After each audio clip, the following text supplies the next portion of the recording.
በኢትዮጵያ ባለፈው መጋቢት ወር የዋጋ ንረትን ወደ 13.6% ማውረድ ቢቻልም የኑሮ ውድነትን ግን አሁንም ዋና ተግዳሮት ሆኖ መቀጠሉን የኢትዮጵያ ብሔራዊ ባንክ ገዢ ማሞ ምህረቱ ተናግረዋል። ባንኩ ለመጀመሪያ ጊዜ የኢትዮጵያ ፋይናንስ ፎረምን ላለፉት 2 ቀናት አካሂዶ ያጠናቀቀ ሲሆን መንግስት ከብሔራዊ ባንክ ሲወስደው የነበረውን ብድር ወደ ዜሮ መውረዱም በፎረሙ ላይ ተጠቁሟል።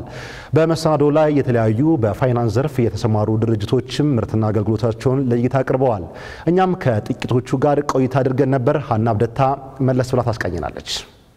የኢትዮጵያ ፋይናንስ ዘርፍ ያለውን መቃቀም ለመወያየትና ሐሳብና ልምድ ለማግኘት ዓላማ አድርጎ የተዘጋጀው የኢትዮጵያ ፋይናንስ ፎረም በዚህ ሳምንት በመዲናዋ ከተካሄዱ መድረኮች መካከል አንዱ ነበር። የፎረም በብሔራዊ ባንክ አዘጋጅነት ለመጀመሪያ ጊዜ የተካሄደ ሲሆን የማክሮ ኢኮኖሚ ማሻሻያ ተግባበርን ለተሳታፊዎች የቀረበበትና ተቋማትም አካሄዳቸውን ከመንግስት ፖሊሲ ጋር ማጣጣም እንዲችሉ ግንዛቤን በማስጨበጥ ግንቦት 7 እና 8 2017 ዓ.ም ነበር የተካሄደው። በፎረሙ ከ1500 በላይ የዓለም አቀፍና ሀገር አቀፍ የፋይናንስ ተቋማት ተወካዮች የተሳተፉበት በፋይናንስ ዘርፉ የተሰማሩ አካላትም አውደሪ ያቀረቡበት እንዲሁም የተለያዩ የፓናል ውይይቶች የተካሄዱበት ነበር። በዚሁ ፎረም የመክፈቻ መርሃ ግብር ላይ አጠቃላይ የኢትዮጵያ ማክሮ ኢኮኖሚ ማሻሻያን በተመለከተ ለታዳሚያን ያብራሩት የብሔራዊ ባንክ ገዢ ማሞ ምህረቱ ኢትዮጵያ ይህን ማሻሻያ በማድረጓ የተለያዩ ውጤቶች መመዝገባቸውንና ከነዚህ ውስጥ አንዱ የዋጋ ንረት በፈረንጆቹ አቆጣጠር በመጋቢት ወር 2025 ወደ 13.6% ዝቅ ማድረግ መቻሉን ተናግረዋል። Inflation was close to 30% for 3 successive years.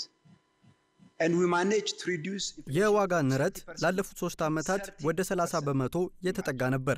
አሁን ላይ ከባለፈው መጋቢት ወር ጀምሮ ከነበረበት 30% ወደ 13% ቀንሰናል። በኢትዮጵያ የዋጋ ንረት ከ5 ዓመታት ወዲህ ወደ ዝቅተኛ ደረጃ አውርደናል። በእርግጥ የዋጋ ንረት ቀንሰናል ስንል በዋጋ ንረትና ኑሮ ውድነት መካከል ያለው ሐሳብ ላይ መደናገር ይስተዋላል። ስለ ዋጋ ንረት ስናወራ ስለ ዋጋ መጨመር ነው እያወራን ያለነው። ስለ ኑሮ ውድነት አይደለም። ኑሮ ውድነት በኢትዮጵያ አሁንም ትልቅ ችግር ነው። ይህን ሙሉ ለሙሉ እናምናለን። ትልቅ ስራ መሰራት እንዳለበትም እናውቃለን። አሁን ባለንበት ሁኔታ ከቀጠለንና ተጨማሪ ስራዎችን መስራት ከቻልን በቀጣይ ዓመት የዋጋ ንረትን ከ10% በታች ሊደርስ እንደሚችል እንገምታለን።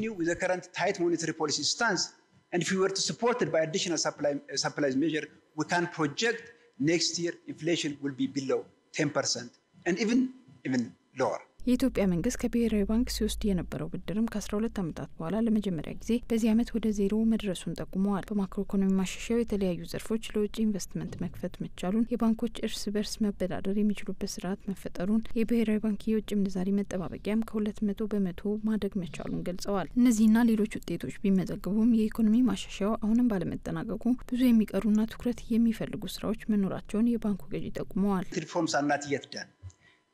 We still have a lot of work, and on the monetary policy we have to deepen and fine-tune the current reforms. አሁንም ብዙ ስራ አለብን። በማክሮ ኢኮኖሚ ማሻሻያው መሰረት ወለድ ላይ የተመሰረተ ሞኒተሪንግ ፖሊሲን ወደፊት እንዲራመድ ለማድረግ እንሰራለን። በውጪ ምንዛሬ ላይም በጥልቀት እንሰራበታለን። በዲጂታላይዜሽንና በክፍያ ዙሪያም ብዙ የፈጠራ ስራዎች ማየት እንፈልጋለን። በሬሚታንስም የተሻለ ስራ መስራት እንፈልጋለን። የኢትዮጵያ የፋይናንስ ሴክተርን ለውድድር መክፈት እንፈልጋለን። ምክንያቱም የውጪ ባንኮችን ለካፒታላቸው፣ ለፈጠራ ስራቸው፣ ለተወዳዳሪነት፣ ለአደጋ ቁጥጥር ስራቸውና አገልግሎታቸው ያስፈልጉናል ብለናል። For their innovation, for their capital, for their competitive pressure, and for their better risk management. In this regard, we want to see more product innovation as well. በዚሁ ፎረም ላይ በክብር እንግድነት የተገኙት የፌዴራል ሰብሔር ታዬ አጽቀሥላሴ በበኩላቸው በኢትዮጵያ የተደረገው የማክሮ ኢኮኖሚ ማሻሻያ ያመጣ ውጤት አመርቂ መሆኑን ጠቁመው በቀጣይ ግን ሊሰራበት ይገባል ያሉትን ሐሳብ ተናግረዋል። በመጀመሪያ የፋይናንስ ዘርፍ በመጠንና በተደራሽነት ላይ መሰራት አለበት። በተለይ ደንበኛ ተኮርና የተለያዩ አካባቢዎችን ለመድረስና የአገልግሎቶችን ደረጃ በመጠበቅ መሰራት ይኖርበታል። ሌላው ዋናው ጉዳይ የፋይናንስ ዘርፍ የኢትዮጵያን የዲጂታል ትራንስፎርሜሽን መሪ መሆን ይኖርበታል። የፋይናንስ ዘርፉ የሀገሪቱ የጀርባ አጥንት የሚሆንበት ደረጃ ላይ ማድረስ ይኖርበታል። በሶስተኛ ደረጃ በዘርፉ ቀጣይነት ያለው እድገት ለማምጣት የፋይናንስ አካታችነት እንዲሁም የሰው ሀብት ልማት ላይ መሰራት የግድ ነው። To sustain growth in the sector, financial inclusivity and investing in human capital is imperative. በኢትዮጵያ ፋይናንስ ፎረም ላይ የተሳተፉ የተለያዩ የፋይናንስ ተቋማትም እንደነዚህ አይነት ፎረሞች መዘጋጀታቸው በዘርፉ ያለውን ሁኔታ ለመረዳት አስተዋጽኦ እንደሚኖረው ገልጸው በየራሳቸው ዘርፍ ያለውን ስራ ለማስተዋወቅ እንደሚያግዝም ነግረውናል። መጀመሪያ የፋይናንስ ፎረም ላይ ነው የተሳተፍን ያለነው። መጀመሪያ ጊዜያችን ነው ኤግዚቢት ስናደርግ ፎሬክስ ቢሮዎች ወደ ስራ ከገባን የመጀመሪያው እኛ ነን በእርግጥ ስለዚህ ይሄን ኤግዚቢሽን አድቫንቴጅ ይሰጠናል ብለን እየሰራን ነው ቢሮአችንን እዚህ አምጥተናል ዶላር እየገዛን እየሸጥን ነው ኤምኤስኤምኢዎችና ጥቃቅንና አነስተኛ ኢንተርፕራይዞች ጉሊት ከምትሰራዋ ሴት ጀምሮ ጀበና ቡና የምታፈላዋ ሴት ጀምሮ ከታች እስከ ትልልቆቹ ልብስ የሚሰፉ ሊሆኑ ይችላሉ የራሳቸውን ቢዝነስ አቋቁመው ግን ፋይናንሻሊ ስትራግል እያደረጉ ያሉ ወርኪንግ ካፒታል እየፈለጉ ያሉ ብዙ ማህበረሰቦች አሉ ስፔሻል ፎከስ ደግሞ ይሄ ቨልነራብል ግሩፕስ የምንላቸው ወይም ደግሞ ሴቶችን አካል ጉዳተኞችን ሪፊውጂስ የመሳሰሉትን አካላት በደም ተደራሽ ያደረገን ነው ፋይናንሻል ሴክተር ላይ ሴቶች 14% የሚያህሉን ነው ትልልቁን ወደ ዳይሬክተር ሌቭል ወይም ደግሞ ቺፍ ኤክስኪዩቲቭ ሌቭልን እዛ ላይ አቴንድ ያደርጉ ያሉት ማለት ነው ሶ ይሄንን ነገር ሴቶችን ያንግ ፕሮፌሽናሎችን በማብቃት እዛ ደረጃ ላይ እንዲደርሱ የጀንደር ኢንክሉዥን ላይ ነው እየሰራ ያለው ማለት ነው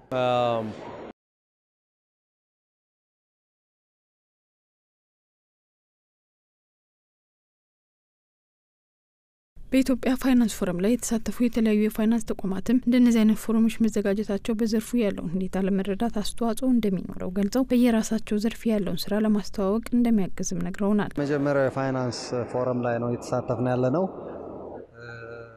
መጀመሪያ ጊዜያችን ነው ኤግዚቢት ስናደርግ ፎሬክስ ቢሮዎች ወደ ስራ ከገባን የመጀመሪያው እኛ ነን በእርግጥ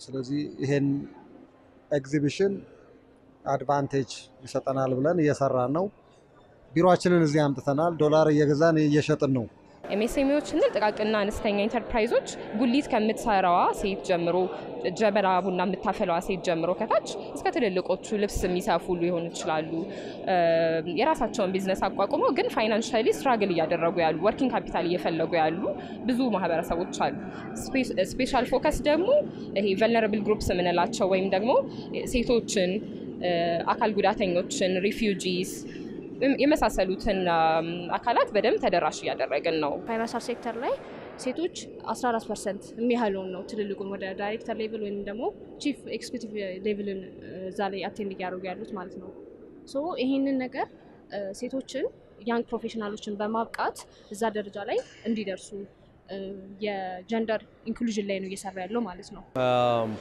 የመጀመሪያው በአገር ደረጃ በሴክተሩ ላይ ያለውን ለውጥ ሂደት አብዛኛው ህዝብ እንዲያቀው አብዛኛው ህዝብ ብቻ ሳይሆን ደግሞ ስቴክሆልደር የምንላቸው የባለድርሻ አካላት በሙሉ እንዲያቁት እንዲገነዘቡት እድል ይሰጣል በተለይ አሁን ላይ የተደረገው የማክሮ ኢኮኖሚ ማሻሻያ የፋይናንስ ዘርፉ ላይ አዎንታዊ ሚና እንዳለው የገለጹት ተሳታፊዎቹ በውጭ ምንዛሬ ረገድም ተወዳዳሪነት እንዲሰፋና ዘርፉ በገበያ እንዲወሰን መደረጉ ጥቁር ገበያው ላይ የሚኖረው ተጽዕኖ ከፍተኛ መሆኑን ገልጸውልናል ጥቁር ገበያ ከጥቁር ኢኮኖሚ የሚመጣ ነው ጥቁር ኢኮኖሚ ውስጥ ደግሞ ህገወጥ ስራ የሚሰሩ ሰዎች ነው ያሉት እነሱ በመደበኛው የባንክ ስርዓት ውስጥ ሊሸፈኑ ስለማይችሉ ያ በሌላ ህግ ማስከበር ወይም ማስጠበቅ እንዲቀንስ ካልተደረገ አክቲቭ ሆነው መስራታቸው ወይም የሚቀጥልበት እድል ሰፊ ነው ግን ከጊዜ ወደ ጊዜ ግን እየተዳከመ የሚሄድበት እድል ሰፊ ነው ለምሳሌ አሁን መንግስት ሰዎችን የሚለይበት እንደ ፋይዳ ያሉ ሰርቪሶች እያመጣ ነው ነገ በባንክ ሲስተም ውስጥ እንደፈለግን የምንዋኝበት እድል እየቀነሰ ይመጣል ምናልባት ከአመት ከሁለት አመት በኋላ አብዛኛው አክተር በዚህ ምክንያት ከሲስተም ይወጣል ብለን እናስባለን ከዚህ ሪፎርም ጋር እንግዲህ ተያይዞ የሀገር ውስጥ ሪሶርሶችን የመጠቀም ጉዳይ አለ ይህም እጅግ ለባንኮቹ በጣም አስፈላጊ ነገር ነው ከምንዛሪ ተመን ጋር የተያያዙት ነገሮችም ደግሞ በሀገር ውስጥ ያለው የገንዘብ እንቅስቃሴ እና ከውጭም ወደ ሀገር ውስጥ የሚመጣው የገንዘብ እንቅስቃሴ ህጋዊ በሆነ መስመር እንዲሄድ የሚያደርግ ነው ከዛ አንጻር ባንኮቹ የህጋዊ የገንዘብ ተቋማት ስለሆኑ ሪሶርሱ በእነሱ በኩል እንዲያልፍ እንዲንቀሳቀስ ያስችላል ኮምፒቲሽን ሜዳውን በደንብ አስፈቶታል ብዬ አስባለሁ የመሮጫ ሜዳሽ የመወዳደሪያ ሜዳሽ በሰፋ ቁጥር አንደኛ ስትራቴጂካሊ ማሰብ የምትሽይበትን አቅም የሂውመን ካፒታልሽን የምትገነቢበትን አቅም ይፈጥርልሻል ቴክኖሎጂካሊ ራስሽን ታሳድጊያለሽ ያ ማለት ደግሞ ለተጠቃሚው ህብረተሰብ ራሱ በጣም እንትን ይፈጥራል ማለት ነው መልካምን አጋጣሚ ይፈጥራልና ተዘጋጁ ባንኮች ተዘጋጁ ፋይናንሻል ኢንስቲትዩሽንስ ጠቃሚ ነው ብዬ አስባለሁ ምናልባት ትልቁ ቻሌንጅ የሚሆነው ለመዘጋጀት ወደ ኋላ ከቀረሽ እንግዲህ በጣም አሁን ብዙ ማውጣት የሚጠበቅብሽ ኤፈርት ሩጫው በጣም ከባድ ይሆናል ብዬ አስባለሁኝ እንጂ ከሞላ ጎደል በጣም ኦፖርቹኒቲው ያመዝናል ብዬ ወስዳለሁ። ታዲያ በፋይናንስ ዘርፉ ላይ የሚታዩ ተግዳሮቶች እንዳሉም የጠቆሙት ተሳታፊዎቹ በሚመለከታቸው የመንግስት አካላትም ሆነ በዘርፉ በተሰማሩ ተቋማት መሰራት አለበት ያሉትን ጠቁመዋል። በአገር ደረጃ እንግዲህ አዳዲስ ነገሮችን ለማስለመድና ለማስገባት ሲደረግ በደንብ እስከሚለመድ ድረስ ሁሉም ሰው እስከሚቀበለው ድረስ የሚፈጀው ጊዜ አለ። ስለዚህ ያ እንግዲህ ሊድ ታይም የራሱን የቻለ የጊዜ ጋፕ አለው። በባንኮች በኩል ቻሌንጅ ሊሆን የሚችለው ይሄ ነው። ባንኮቹም ደግሞ ራሳቸውን ቶሎ ከቴክኖሎጂ ጋር አዳፕት የማድረግ ዲጂታላይዝ የማድረግ ቻሌንጅ ይኖርባቸዋል። ኤምኤስኤምኢዎች ስሞል ኦርደር ፋርመሮች በደንብ ኢንክሉሲቭ እናርጋቸው ካልን አብረን ተቀናጅተን አንድ ላይ ተደራሽ የምናደርግበትን ሜቶዶች አብረን ተወያይተን መስራት አለብን። አሁንም እኛ እየሰራን ያለነው ብቻችንን አይደለም፣ ከሁሉም ጋር አብረን ከገቨርንመንት ኦርጋናይዜሽኖችም ጋር ከፋይናንሻል ኢንስቲትዩሽኖችም ጋር አብረን ነው። እኛ የምንሸጠውና የምንገዛው መጠን ቢጨምር እያልን ነው። በህግ ተገድቧል። ለግለሰብ ከ5000 በላይ መሸጥ አንችልም።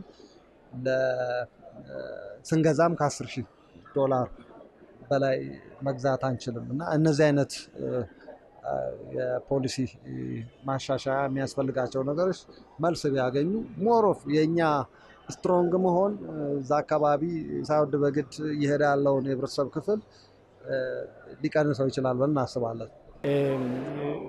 ብዙም የሚወጡ ህጎች አገራዊ ነው።